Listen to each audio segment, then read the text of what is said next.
बच्चों welcome to my channel YT education class 9। तो आज मैं आपको पढ़ाने जा रहा हूँ ICSE class 9th mathematics chapter 2 जो कि है कंपाउंड इंटरेस्ट।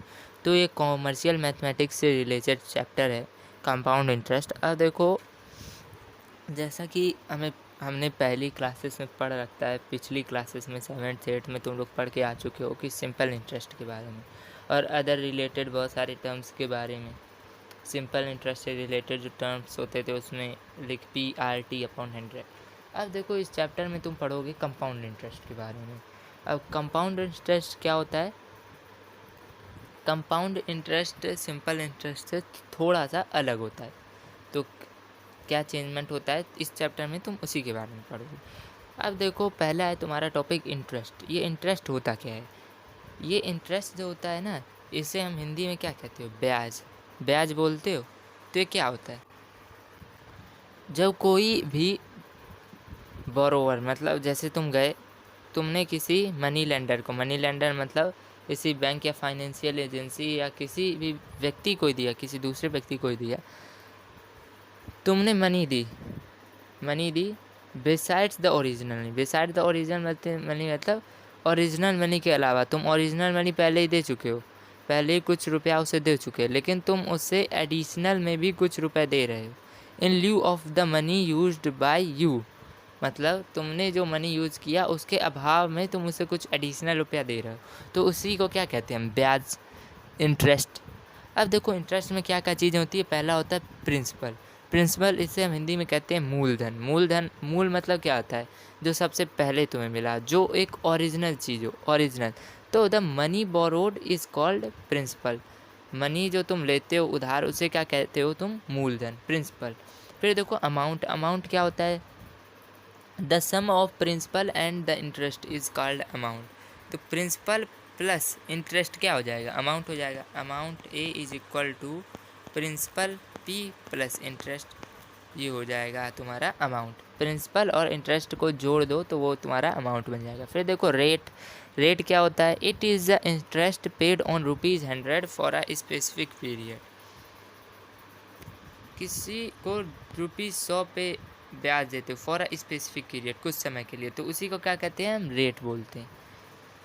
जैसे कहते हो ना, ये सब्ज़ी इस रेट पे मिलती है, वो फल इस रेट पे मिलता है, कुछ भी चीज़ें खरीदने जाते हो तो इस रेट पे मिल रहा है, उस रेट पे मिल रहा है, तो ये चीज़।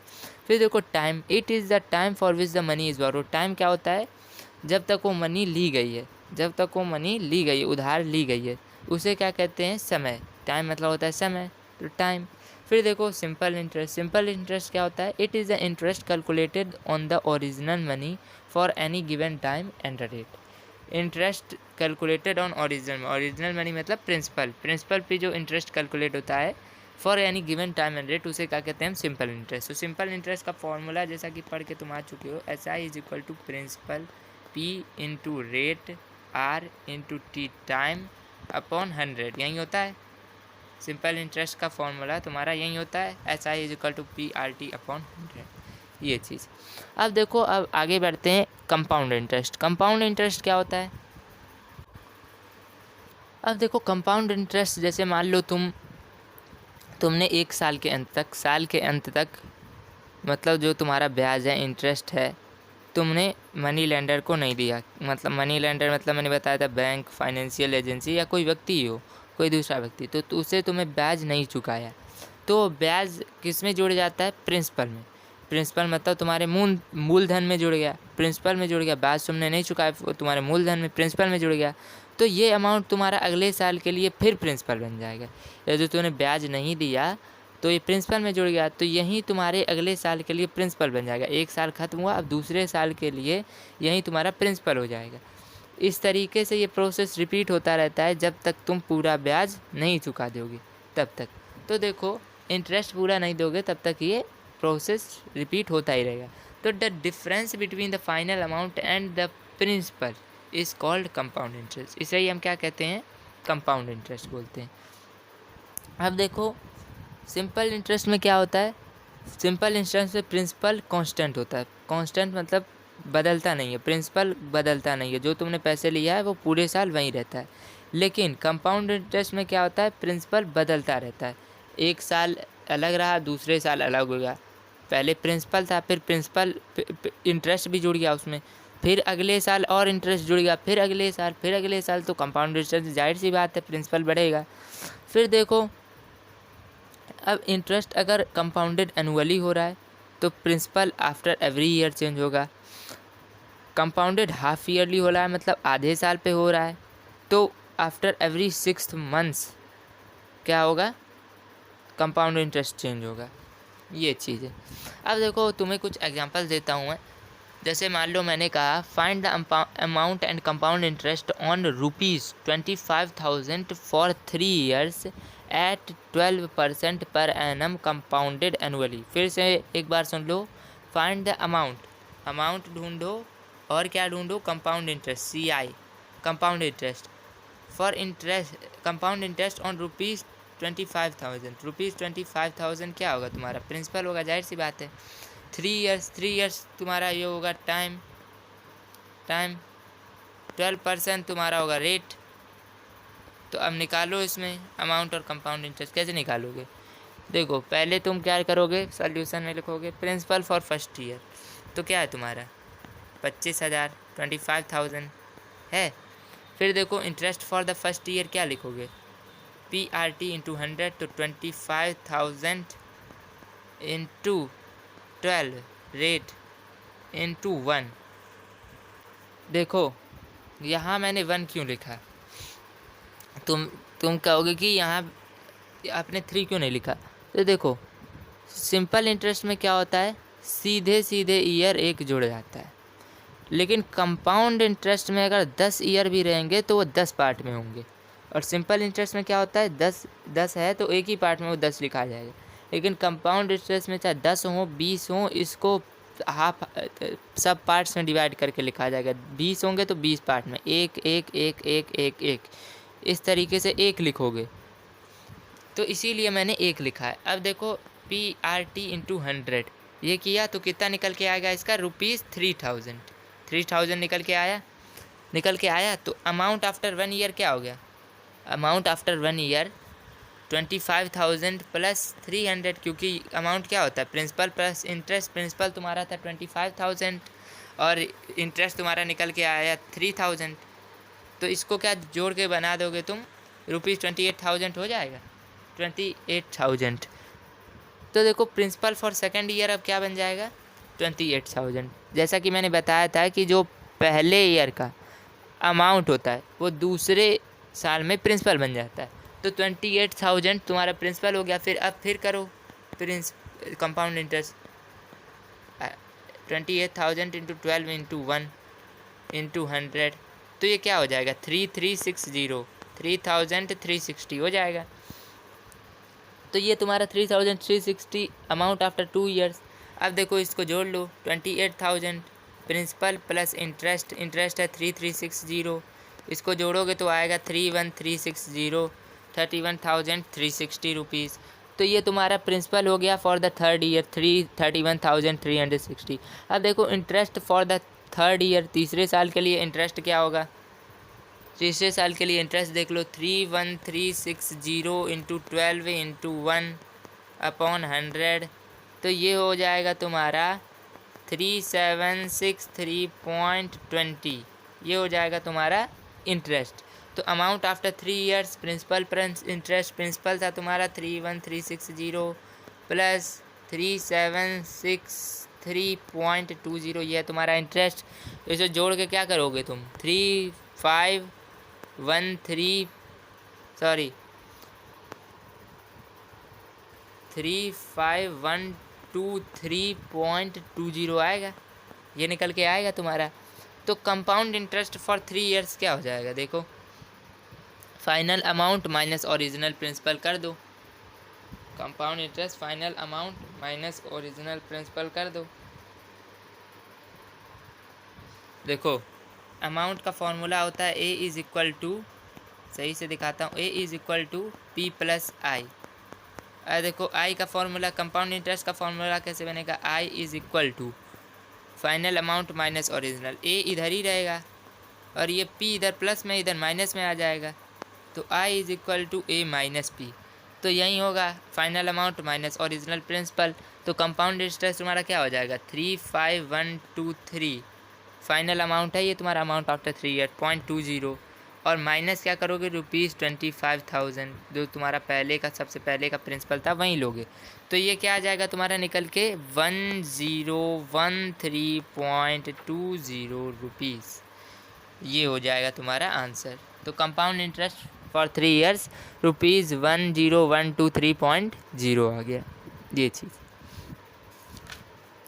इसी तरीके से देखो अब अगला question, calculate the amount due DUE, Mountain Dew नहीं बोल रहा हूँ, DUE due, calculate the amount due and the compound interest on ₹7,500 in 2 years when the rate of interest on successive years is 8% and 10% respectively। अब देखो इसमें कहोगे इसमें दो दिया है, दो रेट्स दिए हैं 8% 10%, तो इसका भी सॉल्व करने का तरीका है। कैसे करोगे देखो, सॉल्यूशन लिखोगे।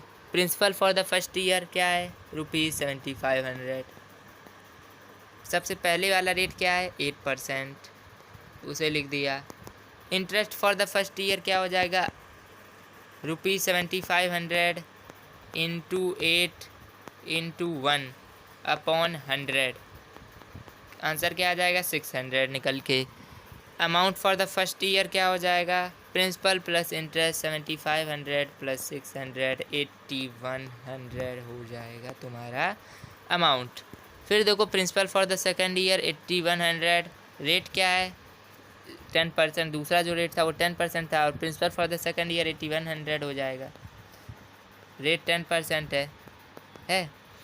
अब देखो अब क्या करोगे, इंटरेस्ट 8100 इंटू 10 इंटू 1/100 किया, ये क्या निकल के आया 810 निकल के आ गया।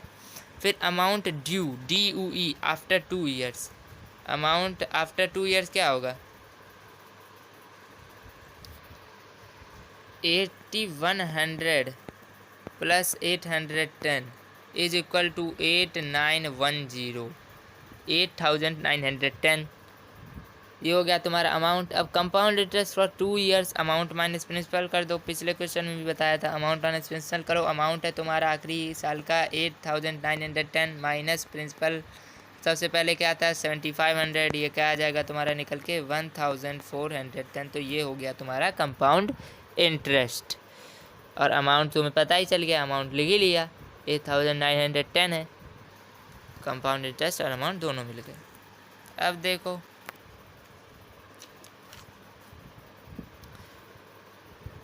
अब एक क्वेश्चन दिया है, mister Kumar borrowed ₹15,000 for 2 years, 15,000 rupees for 2 years mister Kumar ने लिया, ठीक। The rate of interest for the 2 successive years are 8% and 10% respectively, पहले साल का 8% दूसरे साल 10%। If he repays ₹6200 at the end of first year, find the outstanding amount at the end of the second year.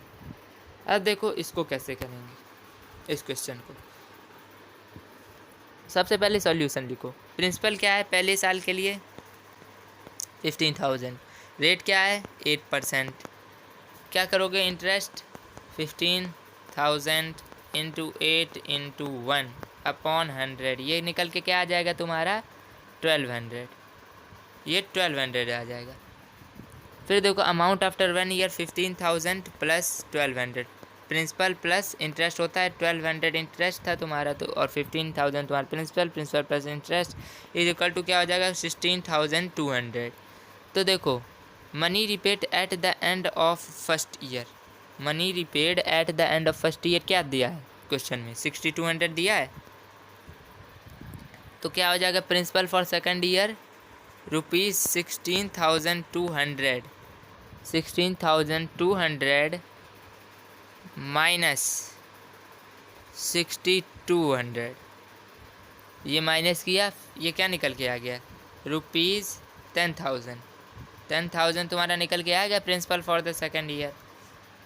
तो second year का principal, अब देखो interest 10,000 principal into 10 दूसरे साल का इंटरेस्ट था, रेट ऑफ इंटरेस्ट इंटू 1 और upon 100 कर दो, ये क्या आ जाएगा 1000 आ जाएगा तुम्हारा, 1000 रुपीज़ 1000। तो amount after second year principal plus interest, principal था 10,000 प्लस 1000 जोड़ दो 11,000 हो जाएगा तुम्हारा, 11,000 हो गया तुम्हारा rupees 11,000 amount after second year. तो the amount outstanding at the end of second year क्या हो जाएगा तुम्हारा फाइनली रुपीज़ 11,000 हो जाएगा, यही चीज़। अब देखो एक और क्वेश्चन देख लो, कल a man borrows ₹5,000 at 12% compound interest per annum, interest payable after 6 months, he pays back ₹1,800 at the end of every 6 months. Calculate the third payment he has to make at the end of 18 months in order to clear the entire loan. अब देखो इस question को तुम कैसे करोगे, solution लिखो। जैसा कि तुमने देखा कि 12% पर एनम है तुम्हारा रेट ऑफ इंटरेस्ट, 12% लिखा है क्वेश्चन में, तो rate of half yearly interest क्या हो जाएगा, हाफ ईयरली 12 को हाफ कर दो तो 6% हो जाएगा। तो principal for the first 6 months ₹5,000, पहले 6 months के लिए प्रिंसिपल क्या है ₹5,000, तो क्या लिखोगे interest for the first 6 months 5,000 into 6 क्यों 12 था, 12 का हाफ किया, हाफ ईयरली के लिए कर रहे हो तो 12 का हाफ 6 इंटू 1/100, ये क्या आ जाएगा तुम्हारा निकल के ₹300, ये आ गया। अब क्या करोगे amount after first 6 months 5,000 plus 300 5,300 हो जाएगा, 5,300 ये चीज़। फिर देखो money refunded at the end of first 6 months क्या हो जाएगा ₹1,800 लिखा है, he pays back ₹1,800 at the end of every 6 months, तो मनी रिफंडेड कितना आया था ₹1,800 है। Principal for the second 6 months, दूसरे 6 months के लिए क्या होगा प्रिंसिपल 5,300 माइनस 1,800, ये हो गया 5,300 माइनस 1,800, तो ये क्या आ जाएगा तुम्हारा निकल के, ये तुमने अमाउंट में से माइनस किया 5,300 माइनस 1,800 तो क्या आ जाएगा 3,500 आ जाएगा प्रिंसिपल। तो अब इंटरेस्ट करो, प्रिंसिपल आया तुम्हारा 3,500 इंटू क्या करोगे 6 इंटू 1/100, ये क्या आ जाएगा तुम्हारा 210 रुपीज़। फिर देखो अमाउंट आफ्टर सेकेंड 6 months क्या हो जाएगा तुम्हारा 3,500 प्लस 210 इज इक्वल टू तुम्हारा ₹3,710, ये हो जाएगा तुम्हारा। फिर देखो money refunded at the end of second 6 months, money refund जो किया गया eight the end of second 6 months तो वो भी 1,800 है, 1,800 लिखो। फिर क्या है principal for the third 6 months, तीसरे 6 महीने के लिए, तो वो क्या हो जाएगा तुम्हारा 3,710 माइनस देखो अमाउंट आया था तो उसी वो तुम्हारा तीसरे साल के लिए प्रिंसिपल बन जाता है, तो 3,710 माइनस 1,800 मनी रिफंड जो हुआ था उसे काट दो 1,910 आ जाएगा, ये तुम्हारा प्रिंसिपल। फिर इंटरेस्ट कैलकुलेट करो 1,910 तुम्हारा प्रिंसिपल है, 6 है तुम्हारा rate of interest upon 1/100 into 1/100 किया और ये क्या आ जाएगा 114.60 रुपीज़। अब देखो the payment to be made at the end of 18 months to clear the entire loan कितना होगा। अब पहले तुमने क्या किया था ₹1910 प्लस ₹114.60 ₹2024.60 ये उसे दे, मतलब पेमेंट करना पड़ेगा for the end of 18 months to clear the entire loan, ये चीज़। अब देखो आगे तुम्हारा है फॉर्मूला फॉर कंपाउंड इंटरेस्ट। अब तुम्हें कंपाउंड इंटरेस्ट के बारे में पढ़ लिया, अब इसके फॉर्मूलाज के बारे में पढ़ोगे। कंपाउंड इंटरेस्ट का फॉर्मूला क्या होगा, पहला फॉर्मूला जो है A is equal to P1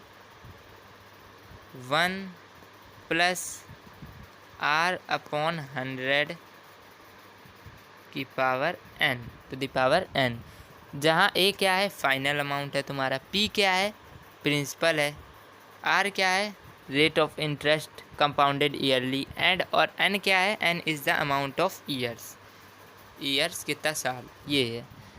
फिर देखो सी आई का दूसरा फॉर्मूला, C I is equal to A minus P is equal to P 1 plus R upon 100 to the power N minus P is equal to, ये P है तुम्हारा, minus P is equal to P 1 plus R upon 100 N minus 1, ये चीज़। आगे बच्चों तुम्हारा क्या है, ये तो तुम्हारे फॉर्मूलेज हो गए कंपाउंड इंटरेस्ट के लिए। अब आगे क्या है, अब देखो जैसे इंटरेस्ट अगर कैलकुलेट होता है for any other fix period, मान लो जैसे 6 मंथ्स के लिए इंटरेस्ट कैलकुलेट होता है, मान लो 6 मंथ्स के लिए, तो क्या होगा, principal keeps on changing every time, principal 6 महीने बाद फिर चेंज होगा, फिर 6 महीने बाद अगर इंटरेस्ट कैलकुलेट होता है तो फिर प्रिंसिपल चेंज हो जाएगा 6 महीने के बाद। इसी तरीके से होता रहेगा। ये क्या है, कंपाउंड इंटरेस्ट। कंपाउंड इंटरेस्ट में यही होता है, एक के बाद एक, एक के बाद एक, एक के बाद एक।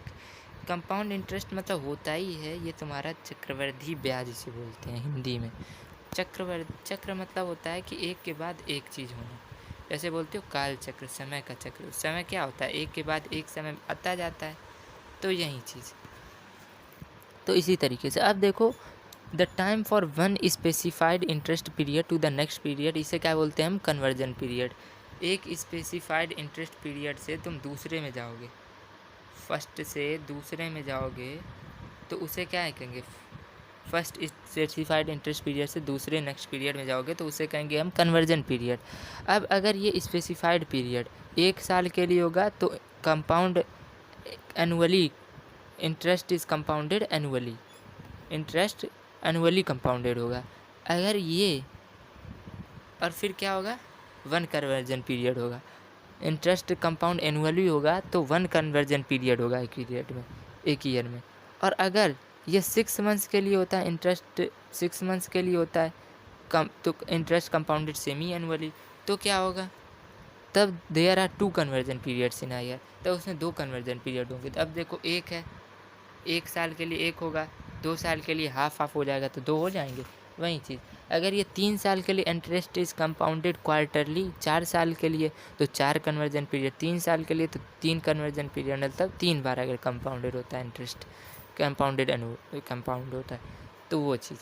अब देखो इसका फॉर्मूला क्या होगा, A is equal to P 1 plus R upon 100 by N, ये होगा तुम्हारा इसका फॉर्मूला। ये चीज़ जहाँ ए क्या है, फाइनल अमाउंट है तुम्हारा, पी तुम्हारा है प्रिंसिपल, आर तुम्हारा है रेट ऑफ इंटरेस्ट पर कन्वर्जन पीरियड, एक कन्वर्जन पीरियड के लिए रेट ऑफ इंटरेस्ट, एक कन्वर्जन पीरियड दूसरे में चेंज हो जाएगा, और एन क्या है, नंबर ऑफ कन्वर्जन पीरियड्स, ये चीज़। अब देखो, अब कुछ चीज़ें जो तुम्हें ध्यान रखनी होगी अगर तुम वर्ड प्रॉब्लम सॉल्व कर रहे हो कंपाउंड इंटरेस्ट में, तो कुछ चीज़ें तुम्हें जो ध्यान रखनी है वो क्या क्या है, वो चीज़ें देखो। सबसे पहला है तुम्हारा ए इज इक्वल टू, क्या होता है ये formula, A is equal to P 1 plus R by 100 N, और सी आई क्या होता है, C I is equal to P 1 plus R by 100 N minus 1, ये होता है ए ये होता है अमाउंट, और कंपाउंड इंटरेस्ट ये होता है इसका फॉर्मूला। जहाँ ए क्या है, अमाउंट है, ए देखो अमाउंट है, पी देखो प्रिंसिपल है, और आर क्या है, रेट ऑफ इंटरेस्ट पर conversion period, rate of interest पर कन्वर्जन पीरियड, और एन क्या है, नंबर ऑफ कन्वर्जन पीरियड, ये मैंने पिछले अभी बताया है, ये चीज़ है। आगे देखो, अब आगे क्या प्रॉब्लम आती है, आगे when the rates of interest for the successive fixed periods, अगर इस तरीके से हो जाए R1, जैसे मैंने अभी क्वेश्चन बताया था पिछली एक्सरसाइज में, जैसे 2 थे 8%, 10% वाले क्वेश्चन जो थे 2 मैंने बताए थे, तो उसमें 2 रेट थे, 8% था, 10% था। तो इसको कैसे तुम लिखोगे कंपाउंड इंटरेस्ट में, अगर R1 दे दिया जाए, R2 दे दिया जाए और R3 एक ही क्वेश्चन में ये सारे, तो इसको कैसे लिखोगे, अमाउंट फिर होगा तुम्हारा इस तरीके से, A is equal to P1 plus R1 upon 100, 1 plus R1 upon 100, फिर 1 plus R2 upon 100, R2 upon 100 और फिर 1 प्लस R3 अपॉन 100, ये होगा तुम्हारा, ये चीज़ तुम्हारी होगी। और इसी तरीके से ये कंटिन्यू होगा, अगर 4 दिए रहेंगे तो 4, 5 दिए रहेंगे तो 5, इसी तरीके से तुम R4 R5 लिखते जाओगे। अगला प्रॉब्लम क्या होता है तुम्हारा, SI और CI जो होते हैं वो क्या होते हैं, फर्स्ट कन्वर्जन पीरियड के लिए इक्वल होते हैं। फर्स्ट कन्वर्जन पीरियड जो होता है उसके लिए सिंपल इंटरेस्ट और कंपाउंड इंटरेस्ट दोनों ही इक्वल होता है, ये तुम जान भी सकते हो। SI इज इक्वल टू क्या लिखते हो, P into R into T upon 100 लिखते हो। कंपाउंड इंटरेस्ट भी उसी तरीके से होता है, P into R into T upon 100, principal भी वहीं, रेट भी वहीं, टाइम भी वहीं। लेकिन दूसरे कन्वर्जन पीरियड में क्या होता है, चेंज हो जाता है। मैंने बताया था अमाउंट वो प्रिंसिपल बन जाता है, फाइनल अमाउंट प्रिंसिपल बन जाता है दूसरे ईयर के लिए। तो जाहिर सी बात है कि सिंपल इंटरेस्ट में ये चीज़ नहीं होती है, दूसरे साल में भी वहीं रहता है सेम, लेकिन कंपाउंड इंटरेस्ट में चेंज होता है। पर पहले ईयर की बात करें तो पहले ईयर में सिंपल इंटरेस्ट भी सेम रहेगा और कंपाउंड इंटरेस्ट भी सेम रहेगा, दोनों चीज़ें फर्स्ट कन्वर्जन पीरियड के लिए सेम रेट और सेम सम पे रहेंगी। अगली प्रॉब्लम क्या होती है, जो कंपाउंड इंटरेस्ट दूसरे कन्वर्जन पीरियड का पहले कन्वर्जन पीरियड से ज़्यादा होता है, समझे। कंपाउंड इंटरेस्ट दूसरे कन्वर्जन पीरियड का पहले कन्वर्जन पीरियड से ज़्यादा होता है, तो क्या लिखोगे तुम इसको, CI of second conversion period, CI of second conversion period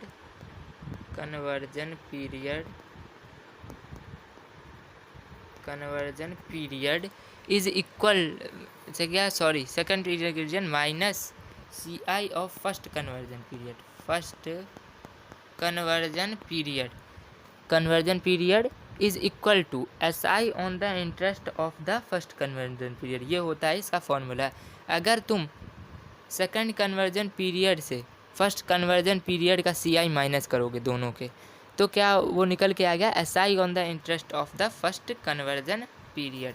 और ये जाहिर सी बात है, ये तुम जान भी सकते हो, दूसरे साल के लिए क्या होता है, फाइनल अमाउंट प्रिंसिपल बन जाता है।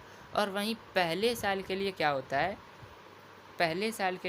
है, कि कंपाउंड इंटरेस्ट सेम रहता है और सिंपल इंटरेस्ट भी सेम रहता है। तो जाहिर सी बात है, अगर तुम दूसरे साल में से पहला साल माइनस करोगे कंपाउंड इंटरेस्ट का, तो वहीं निकल के आएगा सिंपल इंटरेस्ट जो पहले साल है, ये चीज़। अगली प्रॉब्लम देखो क्या है, CI for the nth conversion period, क्या होता है, CI फॉर द nth क्या है, ये तुम्हारा टाइम है, टाइम कन्वर्जन पीरियड कितने टाइम में लिया गया है, टाइम है तुम्हारा एक तरीके से, n को तुम मान सकते हो टाइम, और ये होता भी है n टाइम तुम्हारा 1 प्लस R अपॉन 100, ये अभी जो पढ़ा है n-1, ये तुम्हारा n जो होता है वो टाइम ही होता है। तो इसका क्या होगा, is equal to CI for the conversion period is nth conversion period, sorry, CI for the nth conversion period is equal to amount after nth conversion period, amount after nth conversion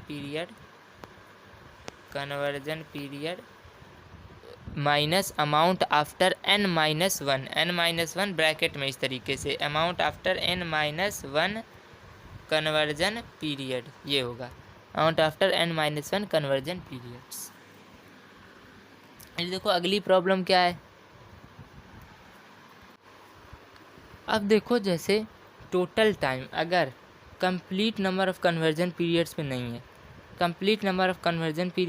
है, तो हम क्या लेते हैं, simple interest लेते हैं for the last partial period. अब देखो इसको एग्जांपल से समझो, मान लो जैसे किसी क्वेश्चन में दिया है 2 ईयर्स 5 मंथ्स के लिए कुछ दिया है, इस तरीके से उस पर इंटरेस्ट लिया गया, रेट ऑफ इंटरेस्ट, और उसका अमाउंट निकालो। तो मान लो जैसे 2 ईयर्स 5 मंथ्स दिया है तुम्हें, तो इसे तुम अब कैसे लिखोगे, इसे तुम इस तरीके से तो लिख नहीं सकते हो, 1 + 2 अपॉन 5, इस तरीके से नहीं लिख सकते हो। तो लिखोगे कैसे, देखो सिंपल इंटरेस्ट लिखोगे for the last partial period, पिछला जो साल है उसका जो आधा पार्ट है उसे तुम लिखोगे। कैसे देखो, जैसे a is equal to P1 plus R upon 100 square, ये इस तरीके से लिखोगे। इनटू 1 प्लस 5 अपॉन 12 अपॉन 100, और क्या लिखोगे, R, इस तरीके से ऊपर थोड़ा, ये चीज़ इस तरीके से तुम लिखोगे। अब देखो फाइनली हम